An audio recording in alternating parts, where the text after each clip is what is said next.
Welcome to Not Milk Never Milk. Subscribe if you're lactose intolerant. You start by verifying prerequisites and taking the first fixes now. Confirm Android Studio and Gradle plugin versions match. Mismatch breaks sync. Once done, check your network, proxy, and firewall. Disable VPN to rule it out. Then open Gradle. Properties and ensure org. Gradle. JVMargs has enough heap and set offline equals false so dependencies can download. These steps eliminate the most common external causes, so make sure to run a quick file sync project with Gradle files after applying them. Next, you fix mid-level dependency and cache problems that persist. Start by invalidating caches and restarting. This clears broken indices. Once restarted, close Android Studio, delete the project. Gradle and module build folders. This forces a fresh download.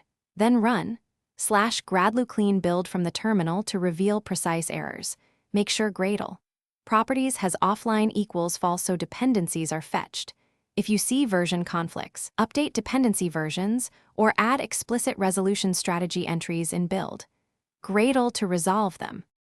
To finish, update the Gradle wrapper and Android Gradle plugin to compatible releases. Use the wrapper task or Android Studio prompt so wrapper properties align.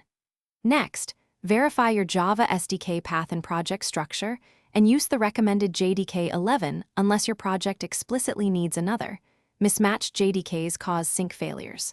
Finally, run sync and read the Gradle console for root causes. If it still fails, note the exact error lines, and as a troubleshooting tip, share them when asking for help. Error snippets speed diagnosis significantly. Thanks for watching. If this was helpful, leave a like and consider subscribing. See you next time.